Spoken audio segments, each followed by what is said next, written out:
이번에 열흘 넘게 여행을 하면서 많은 것을 보고 느꼈습니다.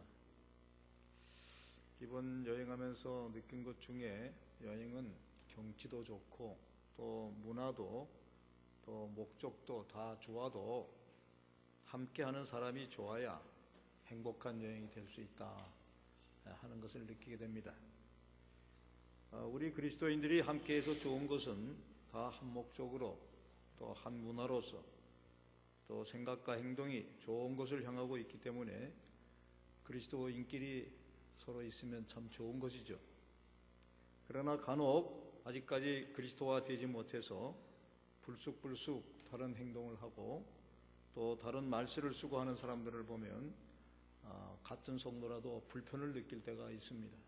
그리스도인이라고 하는 것은 우리 성도들 속에 그리스도가 들어있다 그런 뜻이거든요. 그렇기 때문에 우리들이 하는 말씨나 우리들이 하는 행동이 그리스도를 닮지 않으면 불편해지는 거죠.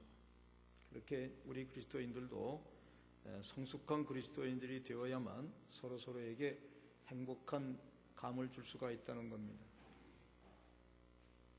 사람이 인격적으로 성숙한 사람을 만난다는 것은 행운이라고 할 수가 있습니다. 왜냐하면 그런 사람들은 행복을 만들어 주기 때문입니다. 요사이 행복한 삶에 관해서 수많은 책이 나오고 또 많은 강연도 합니다마는 현재 인기 있는 행복 만들기를 하는 강사 중에는 그 인터넷 그룹의 구글이라고 하는 그 그룹의 명상 전문가가 있어요. 차드 멍탄이라고 하는 사람이 있는데 이 사람이 주장하는 명상과 훈련을 통해서 행복할 수 있다고 하는 비법이 책으로도 나오고 또 지금 많은 회사에 강연하러 다녀서 이분이 행복을 만들기에 1등 주자다라고 지금 소개가 되고 있습니다. 그분의 주장에 의하면 행복도 훈련하면 얻을 수가 있고 아령 운동하듯이 마음의 근육을 키우라고 주장하고 있습니다. 또 실제 그렇게 하는 비법을 가르칩니다. 내용은 불교 쪽에서 가르치는 명상과 많이 닮아 있다는 것을 알 수가 있습니다. 여기서 우리가 한번 생각하는 것은 행복은 나 혼자만 행복하다고 해서 행복한 것이 아닙니다. 다른 사람과 더불어서 행복할 때 행복한 것이지 나 혼자 행복하다고 절대 행복한 것이 아니에요. 제가 같은 방을 쓰는 여행 중에 목사님 한 분이 그분은 행복했는데 저에게는 불행을 안겨줬죠. 가는 순간부터 코를 고는데 오는 순간까지 코를 고는데 도무지 그 코 고는 소리가 마음에 새겨져 가지고 귀에 들리다가 마음에 새겨져 가지고 이 잠을 잘 수가 없는 거예요. 여태까지 살면서 그렇게 코를 우렁차게 고는 분은 처음 봐요. 그런데 더 중요한 것은 그분이 귀마개를 하고 잔다는 거예요. 그러면서 아침에 일어나서 그러시는 거예요. 오늘 참 행복하게 잠을 잤다고. 그분은 행복했어요. 귀마개까지 했으니. 그런데 나는 불행했어요. 여러분, 자신 혼자 행복하다고 해서 행복이 만들어지는 게 아니에요. 행복은 관계 속에서 만들어져야 행복한 것이 되는 것이죠. 그러므로 중요한 것은 관계입니다. 누구와 관계하고 있는가? 누구와 함께하는가? 누구와 살고 있는가? 이것이 행복을 가름하는 매우 중요한 요소입니다. 특히 행복이라고 하는 것은 지금 잠시 행복하다고 행복한 것이 아닙니다. 지금은 행복한데 조금 지나서 불행이 온다 하면 그것을 행복이라고 할 수가 없겠죠. 그것은 행복이 아니라 오히려 신기루 같은 것일지도 모릅니다. 진정한 행복을 가지려면 끝이 행복해야 됩니다. 우리 인생의 마지막이 해피엔드로 끝나야 행복한 것이죠. 그래서 우리 주님이 팔복을 말씀하시면서도 항상 그 끝을 뭐라고 말씀하십니까? 복이 쓰라. 복이 쓰라는 말은 행복해라 이런 말과 똑같습니다. 마음이 가난한 자들이여 너희에게 복이 있어라. 너희는 행복할 것이다. 그리고 천국이 너희 것이다. 마지막이 행복하게 된다 라고 이렇게 선포하시기 때문에 그 선포는 정말 행복을 만들어 주시는 것이죠. 어린아이는 자기 혼자 자기가 하고 싶은 것 다 가지고 할 수 있어도 엄마가 없으면 절대로 행복할 수가 없습니다. 이 관계죠. 또 아무리 힘들고 모자란 것이 많아도 엄마만 있으면 모든 힘든 것 다 잊어버립니다. 행복은 절대적으로 관계 속에서 나오는데, 특별히 그 관계는 어디서 만들어지는가? 우리 그리스도인들이 행복한 것은 우리 영혼의 아버지를 만나고 그리고 그 품에 있기 때문에 행복한 것입니다.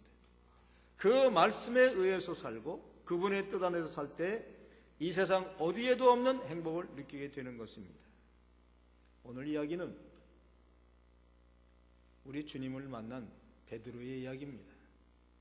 저는 베드로의 일생을 추적하면서 베드로가 가장 행복한 때가 어느 때였던가 라고 하는 것을 한번 면밀히 생각해 보면 아마도 베드로는 예수님을 처음 만났을 그때가 가장 행복한 순간이 아니었던가 생각합니다. 뿐만 아니라 베드로는 전 일생을 통해서 그 만남을 통해서 얻었던 그 행복이 마지막까지 계속 이어지는 것을 볼 수가 있습니다. 저도 언젠가는 이 행복론에 관해서 글을 써볼 작정입니다마는 행복은 다른 곳에 없습니다. 예수를 만나고 예수와 함께하고 그 말씀에 의지해서 사는 데에 행복이 있습니다. 주님을 만나면 그럭저럭 사는 인생이 의미 있는 인생으로 바뀝니다. 주님을 만나면 염려, 걱정, 근심되는 일이 소망, 은혜, 축복으로 바뀝니다. 주님을 만나면 지옥으로 밖에 갈 수밖에 없는 그 길이 천국길로 바뀌어집니다. 주님이 우리에게 주신 그 행복으로 말미암아 우리의 불행한 인생이 축복된 인생으로 변화받게 되는 것입니다. 여기에 그런 사람이 있었습니다. 베드로라고 하는 어부입니다. 그가 일생에서 제일 잘한 것은 예수님을 만난 것입니다. 어떤 이는 그럽니다. 예수님이 계세야 만나고 예수님이 오세야 만나지 어떻게 우리가 예수님을 만나는가? 그 옛날에는 예수님이 살아계셨기 때문에 예수님을 만날 수가 있지만은 지금이야 예수님을 어떻게 만날 수 있는가? 그런데 여러분, 예수님 가시면서 내가 다시 오는데 무엇으로 오시는가 말씀합니까? 성령으로 다시 올 것입니다. 말씀해 주지 않았습니까? 그리고 예수님 가시면서 뭘 남기셨습니까? 말씀을 남겼습니다. 말씀이 계시고 성령이 계시면 바로 예수님을 만날 수가 있는 것입니다. 저번에 정희수 목사님 설교에 깊은 감동이 있었습니다. 우리가 천국 간다 그러는데 사실은 천국이 오는 것이다, 그렇게 말씀하셨죠? 저는 이 말씀이 옳다고 생각합니다. 우리가 우리 의지로 천국 가는 게 아닙니다. 천국이 왔으니까 우리가 천국 갈 수가 있는 것이죠. 또 살다 보면 천국이 오는 것이죠. 믿고 살면 천국이 도래한다, 온다 그러지 않습니까? 하나님이 우리에게 오셨고 예수님이 우리에게 오셨습니다. 그리고 천국이 너희 것이다라고 말씀하셨고 천국이 지금도 말씀으로 오신 것이죠. 여러분, 이 말씀을 만나면 됩니다. 이 말씀을 믿으면 됩니다. 이 말씀대로 살면 됩니다. 그러면 행복입니다. 그러면 천국입니다. 베드로가 그랬습니다. 베드로는 오직 물고기 잡는 것만 알고 그것만 신경 쓰는 어부였습니다. 어부가 항상 물고기를 잘 잡는 것은 아닙니다. 기술도 기술이지만은 일기가 도와줘야 되고 바다의 상태가 도와줘야 됩니다. 그런데 정말 이것이 도와주지 않아서 잘 안 잡히는 어느 날이었죠. 베드로는 그물을 씻었습니다. 그물을 씻었다고 하는 것은 오늘 틀렸다, 다 걷어서 가야 되겠다. 그때 빈 손으로 빈 그물을 들고 있는 베드로에게 주님이 오셨습니다. 가장 불행한 그때 주님이 오신 것이죠. 그리고는 깊은 데로 가서 그물을 내려 고기를 잡으라고 말씀하셨습니다. 사실 이 말씀을 말도 안 되는 소리입니다. 깊은 곳에는 그물을 치지 않습니다. 깊은 곳에는 딥피싱이라고 그래가지고 낚시를 하는 거죠. 낚싯대를 길게 내려서 낚시를 하는 거예요. 얕은 곳에는 그물을 내립니다. 그곳에 그물을 내리고 바닥을 끌어서 고기를 잡아야지 깊은 곳에 그물을 대롱대롱 매달고 잡으려면 다 도망가고 맙니다. 더군다나 그때가 언제입니까? 한낮입니다. 물고기는 눈이 밝습니다. 장애물이 있으면 얼른 도망갑니다. 도무지 목수라서 그런지 어부하고는 완전 다른 말씀을 하시는 거예요. 그런데 어찌 된 일인지 어부가 목수의 말을 듣고 이렇게 대답합니다. 밤이 새도록 내가 고기를 잡아봤지만은 고기가 안 잡혔어요. 그런데 이제 말씀에 의지해서 내가 그물을 내리겠습니다. 이상하지 않습니까? 어떻게 이해가 안 되는 말씀을 베드로는 두말 않고 순종하였을까요? 말할 것도 없이 베드로는 그 말씀을 믿었다는 것. 여기 중요합니다. 말씀을 믿었다는 것은 뭘 의미합니까? 자기 기술, 자기 재주, 그물, 배, 자기 경험, 이거 믿은 거 아니고 예수님을 믿었다는 거예요. 여러분, 무엇의 믿음입니까? 우리가 하나님을 믿는다고 할 때 하나님의 수염을 믿는 것입니까? 아니면 하나님의 넓은 손을 믿는 것입니까? 그 재주를 믿는 것입니까? 우리는 하나님을 믿는다고 할 때 하나님의 인격을 믿는 것입니다.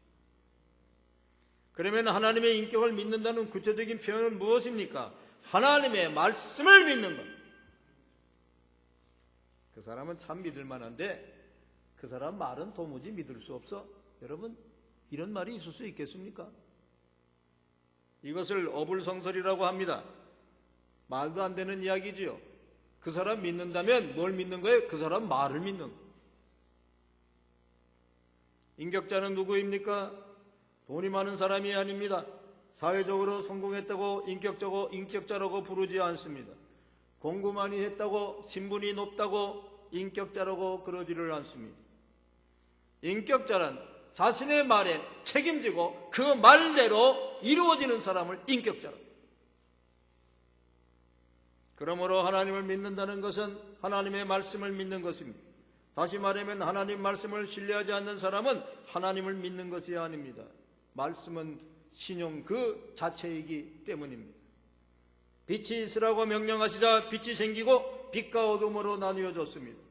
물과 묻이 갈라지라고 명령하니까 물과 묻이 갈라지고 나뉘어졌습니다. 말씀이 신용 그 자체가 되었다는 거죠. 말씀이 바로 현실이 되었습니다. 바로 이 하나님의 말씀을 믿는 겁니다. 그 말씀을 믿는 것은 곧 또 하나님을 믿는 것입니다. 믿음의 결과가 어떻게 되었습니까? 말씀에 의지해서 그물을 내리니까 그물 가득히 고기가 잡혔습니다.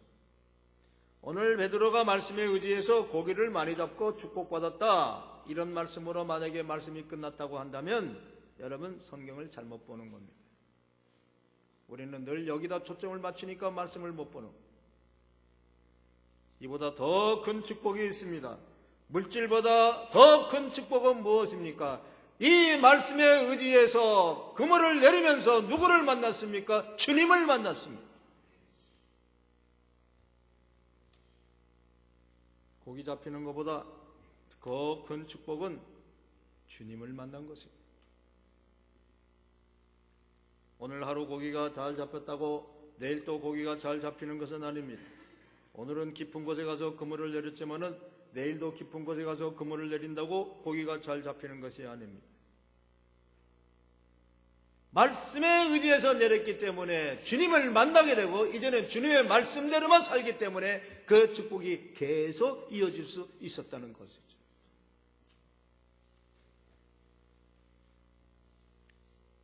사랑하는 여러분,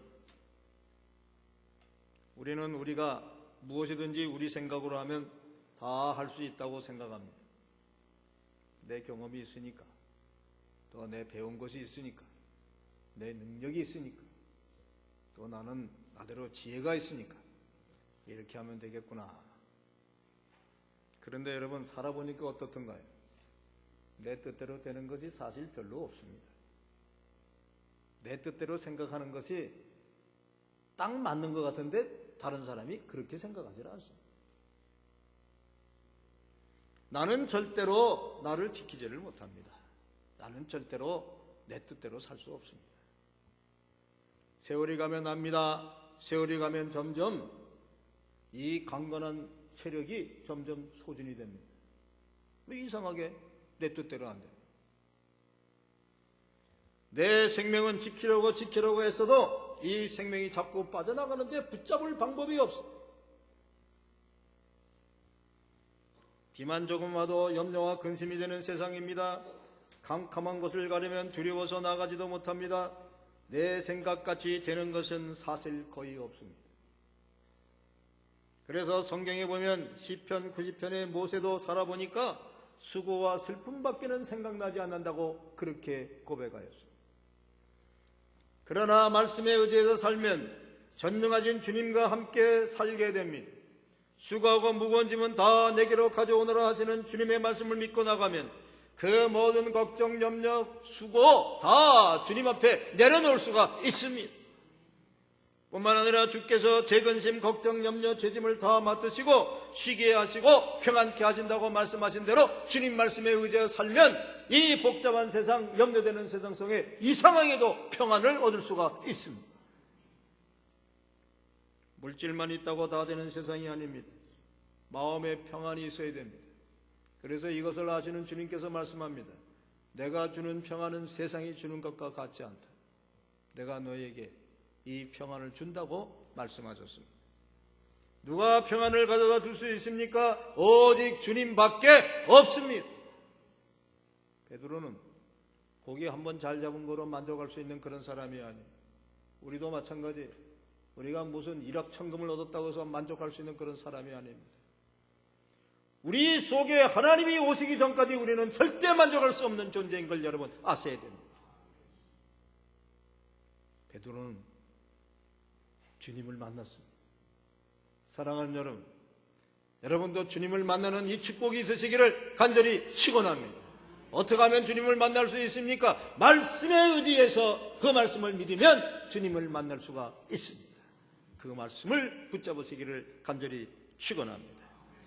또 말씀에 의해서 베드로가 깨달은 것이 뭡니까? 자기 자신을 볼 수가 있었습니다. 말씀은, 성경은 이렇게 말합니다. 말씀은 거울과 같다. 말씀에 의지해 보면 말씀은 나를 비춰줍니다. 여러분, 이 세상의 문제가 뭐냐면 내가 나를 모른다는 것입니다. 코 고는 사람이 자기 코를 안 골았다고, 자기한테 안 들렸다고, 심지어는 그 코 고는 소리 알고 있으니까 귀까지 막았으면서 자는 코 안 걸었다. 제일 문제가 뭔지 아십니까? 우리가 우리 자신을 모른다는 거. 우리가 우리 자신의 현실을 깨닫지 못한다는 거. 그러나 말씀 앞에 서면 우리 자신이 보입니다. 우리가 누구인가를 깨닫게 해주십니다. 그러므로 말씀은 하나님을 보여주시는 거울입니다. 인생이 되는 것은 하나님 앞에 서보니까 나를 보게 되고 깨닫게 되었기 때문에 인생이 되는 것입니다. 베드로는 주님 앞에 서보니까 깨닫게 되었습니다. 주님, 나는 죄인입니다. 나를 떠나시옵소서. 처음 자기 모습을 본 것입니다. 예수를 안 믿어도 부자는 될 수 있습니다. 예수를 안 믿어도 건강해질 수 있습니다. 예수를 안 믿어도 형통할 수가 있습니다. 여러분, 이단 중에 창가학회라고 불리는 일본의 신흥 종교 있습니다. 남묘호랑개교라. 여기 있는 사람이 늘 말하는 게 뭐냐면 하루에 1000번씩만 이거 배우면 안 되는 일이 없다고. 거기 사람들이 꽤 많습니다. 우리가 생각하는 것보다도 거기 많이 가서 지금도 남묘호랑개골 계속. 왜 그래요?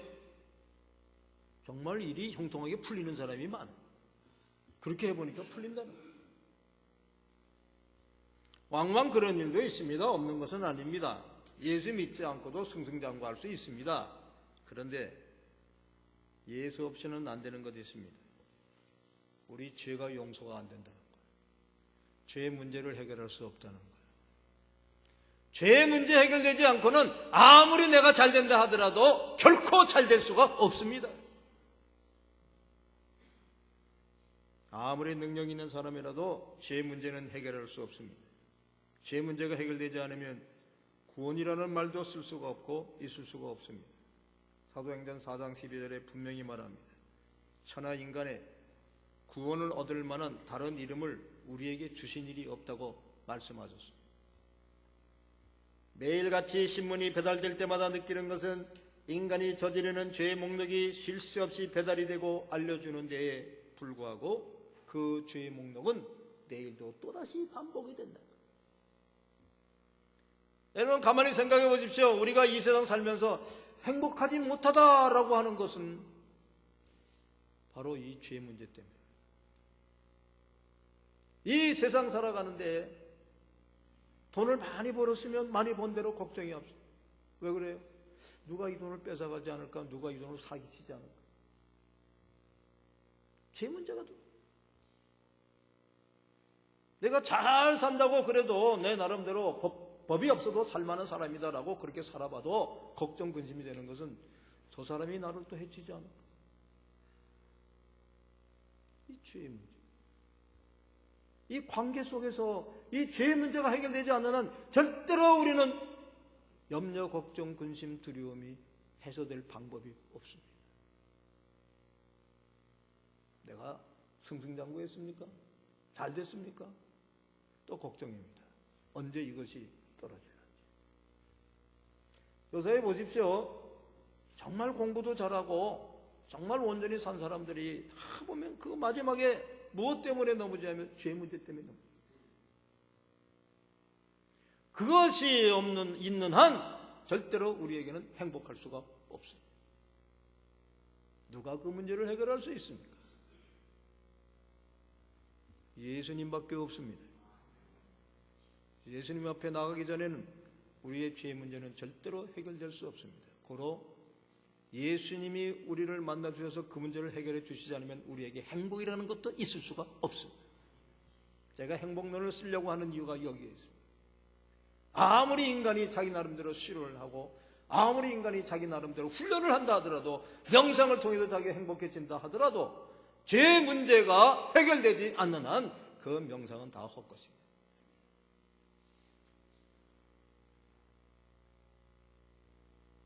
그러므로 사랑하는 여러분, 행복은 어디에 있는가? 행복은 우리의 삶 속의 모든 죄의 문제를 해결해 주시고 그리고 이 죄의 문제를 깨닫게 해주시고 그리고 행복을 향한 말씀에 의지해서 사는 사람이 행복을 가져올 수가 있는 것입니다. 그 차두몽이라는 사람이 명상을 통해서 훈련을 통해서 행복해 줄 수 있다고 가르치면서 마지막에 이런 얘기를 해요. 마지막에 자신도 장황하게 그 말을 하고 맨 마지막에 뭐라 그러는 거니? 하루에 10분씩 다른 사람을 위해서 기도하십시오. 그런데 두 사람에게만 하면 자신에게 행복이 올 겁니다. 이분도 혼자서 명상을 통해 가지고 행복해지라고 쫙 말을 하면서 마지막에 뭐라 그러는 거니? 다른 사람과의 관계. 다른 사람을 행복하게 하면 나도 행복해진다. 다른 사람을 위해서 10분씩만 기도하면 두 사람 위해서 기도만 하면 내 자신이 행복해져. 그런데요, 근본적으로 그런다고 해서 행복이 오는 것은 아니에요. 우리 주님께서 내 죄를 담당하시고 내 죄가 다 사해졌다고 선포하시는 그 선포가 없는 한 여러분 우리에게 행복이란 게 있을 수가 없는 것입니다. 참으로 감사한 것은 우리 주님 오셔서 우리 죄를 다 담당해 주시고 그리고 우리에게 구원의 길을 열어주시고 마지막까지 행복할 수 있도록 천국을 소유케 해주신 것이 참으로 감사한 일이 아닐 수가 없습니다. 그러므로 베드로가 주님을 만난 그 순간 그것이 바로 베드로에게는 가장 행복했던 순간이다라고 하는 것을 말씀을 드릴 수밖에 없어요. 오늘 여러분에게도 마찬가지입니다. 오늘 여러분에게 가장 행복한 순간은 다른 게 아닙니다. 이 문제를 해결해 주신 주님을 만난 그 순간이 가장 행복한 순간인 것을 깨닫게 됩니다. 또한 말씀에 의지해서 산다고 하는 것은 말씀을 듣고 말씀을 지키겠다라고 하는 것입니다. 말씀 듣기만 하면 뭐랍니까? 베드로는 말씀에 의해서 주님을 따랐습니다. 본문에 보면 저가 모든 것을 버려두고 배도 버려두고 집도 버려두고 예수를 쫓으니라 그랬습니다. 주님이 제자들을 부르실 때 가만히 보면 제자들과 타협하거나 의논하거나 협상하지 않았습니다. 이렇게 한번 살아볼래? 이렇게 한번 해보지. 고면하지 않아. 이렇게 한번 훈련해봐. 그러지 않았습니다. 나를 따라 오너라. 이 말씀대로 하라. 일방적으로 명령하셨습니다. 그래서 거기에 결단하고 따른 사람들은 제자가 되었고 망설이거나 주저한 사람들은 제자가 되지 못했습니다. 마태복음 19장 16절 이하에 보면 돈 많은 청년이 예수님을 찾아와 영생을 얻는 방법을 물었습니다. 선생님, 내가 무슨 선한 일을 해야 영생을 얻을 수가 있겠습니까? 예수님이 말씀하십니다. 가서 내 소유를 팔아 가난한 자에게 다 나눠주고 나를 따라오너라. 명령하셨어요. 그러자 그 부자 청년은 근심하고 돌아갔다 그랬습니다. 주님 말씀하실 때 결단하지 못했습니다. 주님 말씀하실 때 그 뜻대로 따르지를 못했습니다. 주님 말씀하실 때 말씀에 의지하지 못했습니다. 그는 영생의 길을 묻기만 했지 따라가지 못했습니다. 잘 믿어야지, 바로 믿어봐야지 결심하는 사람들이 참 많습니다. 우리 한국교회 이런 분들이 전부입니다. 잘 믿겠다고 나오신 거예요. 바로 믿어보겠다고 나오신 거예요. 이제부터는 좀 제대로 믿어봐야지. 그런데 문제는 뭡니까? 생각만 그렇게 했지 따라가지 못하는 데 문제가 있습니다. 생각만 그렇게 했지 말씀에 의지하지 못하는 데 문제가 있습니다. 베드로처럼 모든 것을 버려두고 일어나서 쫓는 결단이 있어야 됩니다. 망설이고 머뭇거리는 것은 신앙의 적입니다. 그것은 계속 행복이 문 앞에 있는데도 불구하고 그 문 앞에서 머뭇거리는 거나 마찬가지입니다. 여러분에게 권면합니다. 이제부터 여러분 결단하시기를 바라요. 말씀 따라가시기를 바라요. 말씀에 의지해서 사시기를 바라요. 그러면 방금 그 순간부터 하나님께서 여러분에게 행복의 문을 활짝 열어 주실 줄로 믿습니다. 저번 월드컵 축구를 보면서 남미와 유럽의 축구와 우리 아시아 축구가 다른 게 뭐냐 제가 보면서 느끼는 항상 느낍니다만 유럽의 축구는 공을 한 사람이 가지고 있는 시간이 짧습니다. 그리고 전체를 봅니다. 그리고 어느 선수가 어디로 뛰어갈 것인가 감으로 느낍니다. 훈련한 대로 느끼고 그리고 아주 짧게 자기 공을 가지고 있다가 그리로 패스. 그리고 분명히 목적이 어디 있습니까? 골에 넣는 것이 목적. 머뭇거리지를 않아요. 이게 유럽 축구의 특징이에요. 아시아 축구가 어떻습니까? 여러분 한번 보십시오. 공을 너무 자기가 많이 가지고 있어요. 생각을 너무 많이 해요. 머뭇거려. 그리고 전체를 잘 보지 못해요. 항상 골 결정력이 문제다 그러는 건 뭐냐면 항상 골의 목표를 두고 모든 생각을 해야 되는데 급하게 마지막 가서 거기서 머뭇거리면서 골을 차려고 하니까 골 결정력이 없어요. 신앙도 마찬가지입니다. 주님이 말씀하셨습니다. 나를 따라오너라. 머뭇거리면 못 따라갑니다. 오늘 베드로가 잘한 게 뭡니까? 머뭇거리질 않았습니다. 주님께서 깊은 곳에 내려서 그물을 내려라. 주님 말씀에 의지해서 내가 내리겠습니다. 그것이 베드로의 성공 요인입니다. 사랑하는 여러분, 주님이 오늘 말씀하실 때 여러분 말씀을 따르십시오. 일어나십시오. 그리고 말씀에 의지해서 사십시오. 그때부터 여러분에게 행복의 문이 활짝 열려질 줄로 믿습니다. 신앙은 버리고 일어나서 말씀에 의지해서 지금 결단해야 됩니다. 기회를 놓치지 마시고 머뭇거리지 마시고 확실하게 말씀을 따라 사시기를 바랍니다. 행복은 거기에 있습니다. 승리도 거기에 있습니다. 말씀은 주님을 만나게 하며 행복하게 만듭니다. 말씀은 우리를 변화시켜 행복하게 만듭니다. 그리고 말씀 따라 살고 결단하면 영원한 천국, 영원한 행복 승리할 줄로 믿습니다. 말씀 앞에 결단하시고 복받는 여러분 되시기를 간절히 축원합니다. 기도합시다. 아버지 하나님 감사합니다. 이 시간 주님께서 사랑하셔서 오늘도 말씀에 의지해서 살겠나이다 고백했던 베드로의 그 고백을 다시 한번 듣고 저희들 결단합니다. 하나님, 지금까지 저희가 어떻게 살았든지 간에 이제는 말씀에 의지해서 사는 법을 배우게 하시고 그렇게 결단하게 하여 주시옵소서. 이제 제가 살았던 모든 것들 다 버리게 하여 주시옵소서. 그거 미련 가지지 말게 하여 주시옵소서. 이제 주님이 말씀하시면 그 뜻대로 새롭게 시작하게 하시고 그 주님의 말씀대로 일어서게 하여 주시고 그리고 우리의 손과 발이 그리로 향하게 하시고 우리의 모든 인격이 우리 그리스도를 닮아서 성숙한 인격으로 변할 수 있도록 주님 축복하여 주시고 내가 변해야 복이 온다고 하는 사실을 깨닫게 하여 주시옵소서. 오늘도 주께서 사랑하셔서 주신 말씀을 감사하오며 예수님의 이름 받들어 간절히 기도하옵나이다. 아멘.